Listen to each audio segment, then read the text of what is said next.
Viewers, आज के video में हम तैयारी कर रहे हैं कक्षा 9वीं विज्ञान विषय के रेमेडियल मॉड्यूल से अध्याय 3 का फुल सॉल्यूशन हम करेंगे। इसके पहले अध्याय 1 और 2 का फुल सॉल्यूशन कर चुके हैं। तो इसमें सबसे पहले वैकल्पिक प्रश्न देखेंगे और उसके बाद जो 2 और 3 नंबर के प्रश्न हैं उनको भी फुल सॉल्यूशन हम करेंगे।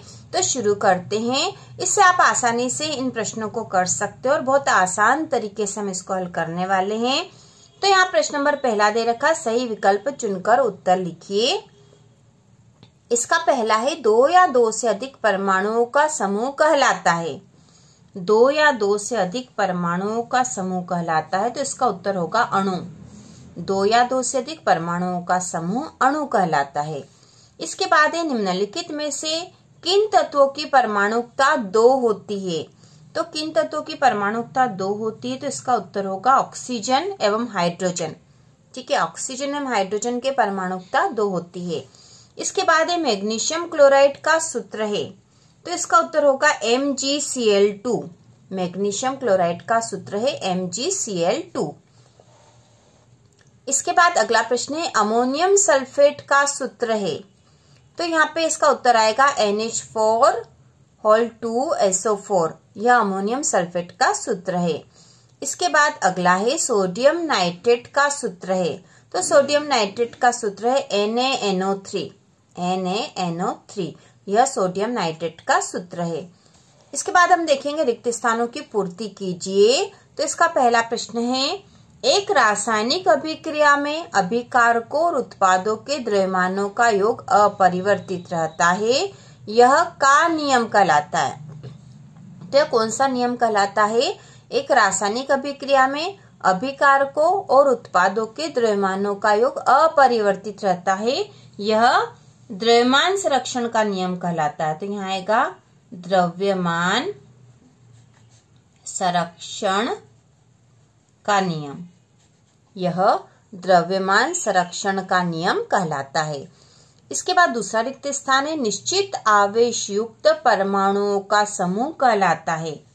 निश्चित आवेश युक्त परमाणुओं का समूह कहलाता है बहुपरमाणुक आयन। बहुपरमाणुक आयन।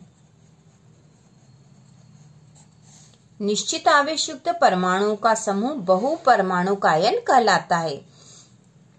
इसके बाद है CaSO4 का सूत्र इकाई द्रव्यमान है।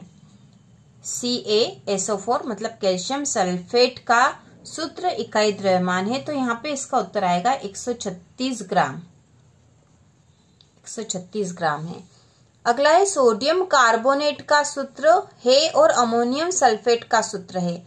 तो सोडियम कार्बोनेट का सूत्र है Na2CO3। सोडियम कार्बोनेट का सूत्र है Na2CO3 और अमोनियम सल्फेट का सूत्र हमने यहाँ ऊपर भी देखा था। ठीक है, अमोनियम सल्फेट का सूत्र है NH4 तो यहाँ हमको यह लिखना पड़ेगा NH4 यह अमोनियम सल्फेट का सूत्र है। इसके बाद प्रश्न नंबर तीसरा है सत्य असत्य चुनिए। तो यहाँ हमें सत्य असत्य बताना है। इसका पहला है तत्व का सूक्ष्मतम कण परमाणु होता है जो प्रायः स्वतंत्र रूप से नहीं रह सकता है तथा उसके सभी रासायनिक गुणधर्मों को प्रदर्शित करता है। तो सत्य है या असत्य है? तो यह कथन सत्य, तो हम यहाँ लिख देंगे सत्य। इसके बाद है द्रव्यमान संरक्षण के नियमानुसार किसी रासायनिक अभिक्रिया में द्रव्यमान को न तो उत्पन्न किया जा सकता और न ही नष्ट किया जा सकता है। तो यह द्रव्यमान संरक्षण का नियम है। ठीक है, प्रश्न यह बनता है कि द्रव्यमान संरक्षण का नियम लिखिए। तो इसका उत्तर यही होगा कि किसी रासायनिक अभिक्रिया में द्रव्यमान को न तो उत्पन्न किया जा सकता और न ही नष्ट किया जा सकता है, यही द्रव्यमान संरक्षण का नियम है। तो यह कथन भी सत्य है। ठीक है, यहाँ पे आ जाएगा सत्य और यहाँ से हम द्रव्यमान संरक्षण का नियम भी याद कर लेंगे। इसके बाद अगला प्रश्न है किसी पदार्थ के 1 मोल का द्रव्यमान उसके सापेक्ष परमाणु एवं अणु द्रव्यमान के बराबर होता है, तो यह कथन भी सत्य है। अगला है कैल्शियम का परमाणु द्रव्यमान 40 होता है, तो यह कथन भी सत्य है। और इसके बाद है एल्यूमिनियम द्विपरमाणुक होता है, तो यह कथन असत्य है। ठीक है, क्योंकि एल्यूमिनियम द्विपरमाणुक नहीं होता है। इसके बाद है एक वाक्य में उत्तर लिखिए। तो इसमें एवोगाद्रो संख्या का मान क्या होता है? तो एवोगाद्रो संख्या का मान होता है 6.022 गुणा 10⁻23। अगला है 1 ग्राम हाइड्रोजन में हाइड्रोजन के कितने परमाणु होंगे? तो इसका भी उत्तर यही होगा, क्योंकि 1 ग्राम हाइड्रोजन में एवोगाद्रो संख्या के बराबर ही परमाणु होते हैं। तो इसका उत्तर भी हम लिख देंगे 6.022 गुणा 10⁻23। इसके बाद जो है प्रश्न नंबर 3, परमाणुओं का वह पुंज जो आयन की तरह व्यवहार करता है उसे क्या कहते हैं? तो उसे कहते हैं बहुपरमाणुक आयन। बहुपरमाणुक आयन कहते हैं उसे। चौथा है पदार्थ के 1 मोल अणुओं का द्रव्यमान उसका क्या कहलाता है? पदार्थ के 1 मोल अणुओं का द्रव्यमान उसका मोलर द्रव्यमान कहलाता है। मोलर द्रव्यमान। 5वां है कैल्शियम हाइड्रोक्साइड का रासायनिक सूत्र लिखिए। तो कैल्शियम हाइड्रोक्साइड का रासायनिक सूत्र हो जाएगा CaOH2। सल्फ्यूरिक अम्ल का रासायनिक सूत्र, तो सल्फ्यूरिक अम्ल का सूत्र है H2SO4। और सोडियम क्लोराइड का अणु सूत्र लिखिए। तो इसका अणु सूत्र है NaCl। अगला जो प्रश्न है अति लघुत्तरीय प्रश्न है और इसका प्रश्न है परमाणु से क्या समझते हो? तो इसके उत्तर देखेंगे हम सारे ही प्रश्नों के। तो यह प्रश्न है परमाणु से क्या समझते हो? इसका उत्तर है किसी तत्व का वह सूक्ष्मतम कण जिसमें तत्व के सभी गुण विद्यमान होते हैं तथा जो तत्व की रचनात्मक इकाई होती है परमाणु कहलाता है। अगला प्रश्न है अणु से क्या समझते हो? तो इसका उत्तर है किसी तत्व या यौगिक का वह सूक्ष्मतम कण जो स्वतंत्र रूप से अस्तित्व में रह सकता है तथा जिसमें उस तत्व एवं यौगिक के संपूर्ण गुण विद्यमान होते हैं अणु कहलाता है। तीसरा प्रश्न है परमाणु द्रव्यमान को परिभाषित कीजिए। तो इसका उत्तर होगा परमाणु द्रव्यमान, जिसे परमाणु भार भी कहा जा सकता है, किसी तत्व का एक परमाणु कार्बन 12 के एक परमाणु के 1/12 भाग से जितना गुना भारी होता है वह संख्या उस तत्व का परमाणु द्रव्यमान कहलाती है। तो इसके उत्तर हैं, आप आसानी से अपनी बुक में लिख सकते हो और याद भी कर सकते हो। इसके साथ ही विज्ञान विषय के जो इम्पोर्टेंट क्वेश्चन है हर अध्याय के उसका अलग से वीडियो बनेगा, जिससे आपकी अर्धवार्षिक और वार्षिक दोनों ही परीक्षाओं की संपूर्ण तैयारी हो जाएगी। अगला प्रश्न है परमाणु द्रव्यमान इकाई को परिभाषित कीजिए। तो इसका उत्तर होगा परमाणु द्रव्यमान इकाई कार्बन 12 समस्थानिक के एक परमाणु द्रव्यमान के 1/12वें भाग को मानक परमाणु द्रव्यमान इकाई जिसे AMU कहते हैं। ठीक है, AMU कहते हैं। अगला प्रश्न है बहुपरमाणुक आयन क्या होते हैं, उदाहरण दीजिए। तो इसका उत्तर होगा वे आयन जिनमें एक से अधिक परमाणु होते हैं बहुपरमाणुक आयन कहलाते हैं। बहुपरमाणुक आयन पर एक निश्चित आवेश होता है, उदाहरण CO2-3। तो इस पे जो ऋण 3 है यह आवेश है और इसको बोला जाएगा कार्बोनेट। 1 मोल से क्या समझते हो? तो इसका उत्तर होगा किसी पदार्थ जिसमें तत्व यौगिक के आयन हो सकते हैं के 6.022 गुणा 10⁻23 कणों, जिसमें कण में परमाणु अणु व आयनों को 1 मोल कहते हैं। फिर से देख लेंगे, किसी पदार्थ के हमें बताना है कि 1 मोल से क्या समझते हो। तो इसका उत्तर हम लिखेंगे किसी पदार्थ के 6.022 गुणा 10⁻23 कणों को 1 मोल कहते हैं।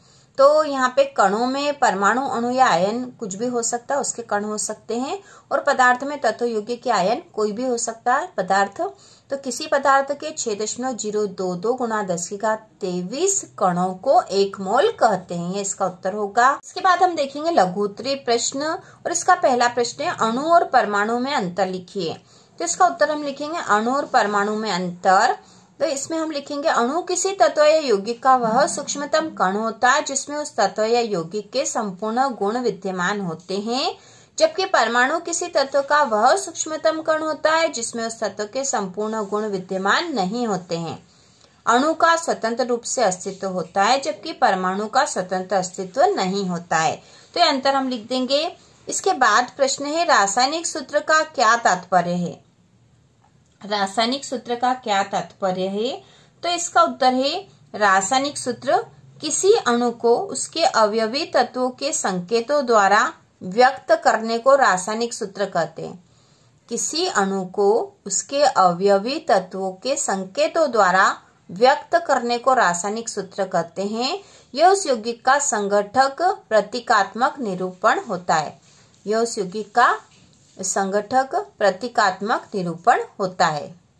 बाद हम इसका उदाहरण भी लिख देंगे। उदाहरण कैल्शियम हाइड्रोक्साइड CaOH2। अगला प्रश्न नंबर 3 है इसका। डाल्टन के परमाणु सिद्धांत के 3 विशेषताओं को लिखिए।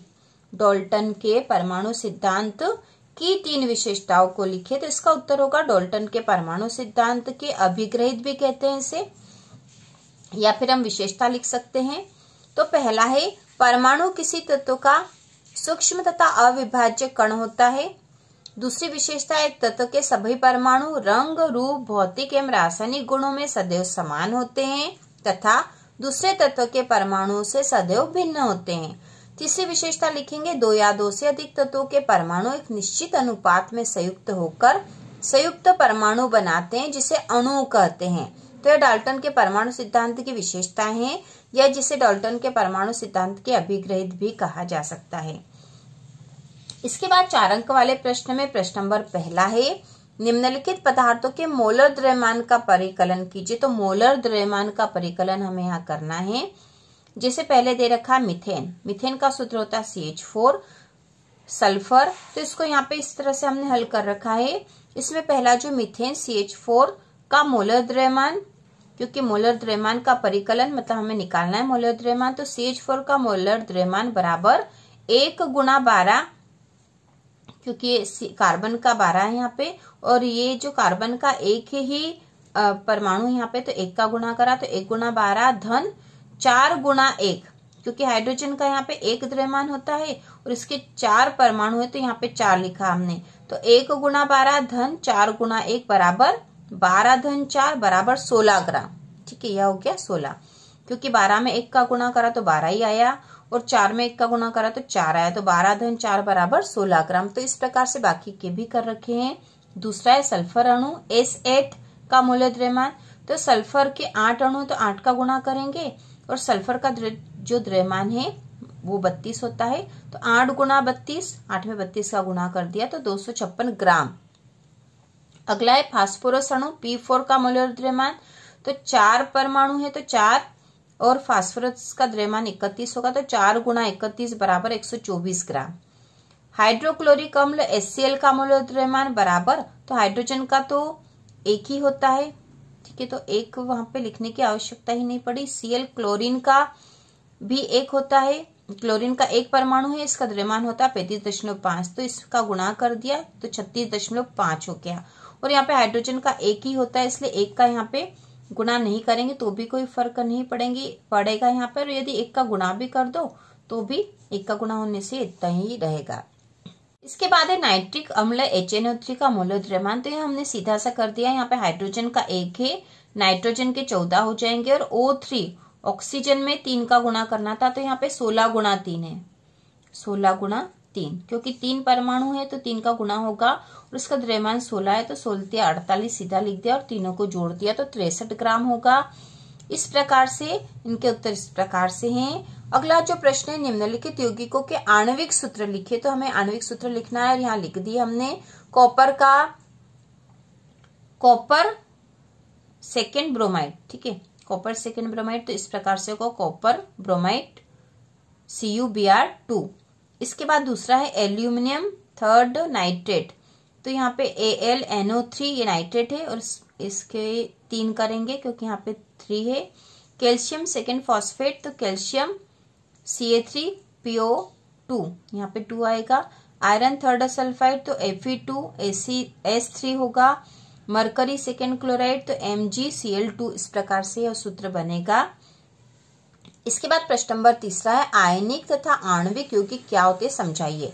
तो आयनिक यौगिक में हम लिखेंगे वे यौगिक जो जल में घोलने पर आवेशित कणों धनायन एवं ऋणायनों में विभक्त हो जाते हैं, आयनिक यौगिक कहलाते हैं। ठीक है, आयनिक यौगिक क्या होते हैं? वे यौगिक जो जल में घोलने पर आवेशित कण कौन से हो सकते हैं? धनायन होगा या फिर ऋणायन होगा, में विभक्त हो जाते हैं, आयनिक यौगिक कहलाते हैं। उदाहरण सोडियम क्लोराइड, अमोनियम सल्फेट आदि। इसके बाद है आणविक यौगिक। इसमें हम लिखेंगे वे यौगिक जो विभिन्न तत्वों के परमाणुओं के परस्पर एक निश्चित अनुपात में जुड़कर बनते हैं तथा जल में घोलने पर आयनों में विभक्त नहीं होते, आणविक यौगिक कहलाते हैं। उसका उदाहरण है कार्बन डाइऑक्साइड, अमोनिया आदि। इसके बाद प्रश्न नंबर 4 है, निम्नलिखित यौगिकों में विद्यमान तत्वों का नाम लिखिए। तो ये जो 4 जो है ABCD, ये 4 यौगिक दे रखे हैं और इसमें जो तत्व दे रखे हैं इसमें कौन कौन से तत्व ये हमें बताना है। तो इसका उत्तर हम लिखेंगे, इसका उत्तर होगा पहला जो दे रखा बूझा हुआ चूना CaO में कैल्शियम व ऑक्सीजन नहीं थे। बी वाला है हाइड्रोजन ब्रोमाइड, HBr में एक परमाणु हाइड्रोजन तथा एक परमाणु ब्रोमीन का है। सी है बेकिंग पाउडर NaSCO3 में सोडियम, हाइड्रोजन, कार्बन एवं ऑक्सीजन नहीं थे। डी वाला है पोटेशियम सल्फेट, K2SO4 में पोटेशियम, सल्फर एवं ऑक्सीजन नहीं थे। इसके बाद कुछ अन्य महत्वपूर्ण प्रश्न दे रखे हैं। मोल संकल्पना को उदाहरण से समझाइए। द्रव्यमान संरक्षण के नियम को उदाहरण से स्पष्ट कीजिए। तो द्रव्यमान संरक्षण का नियम तो हमने देख लिया था और इस प्रकार से कुछ महत्वपूर्ण प्रश्न भी दे रखे हैं और विज्ञान विषय के हर अध्याय के इम्पोर्टेंट क्वेश्चन हम तैयार करने वाले हैं। तो इससे आपकी वार्षिक परीक्षा की भी तैयारी हो जाएगी और इसकी तैयारी करने के लिए आप चैनल को देखते रहिए जिससे कि आपको आसानी से हर वीडियो मिल जाए। तो इसी प्रकार के और वीडियो देखने के लिए कक्षा 9वीं की संपूर्ण तैयारी के लिए चैनल को सब्सक्राइब कीजिए।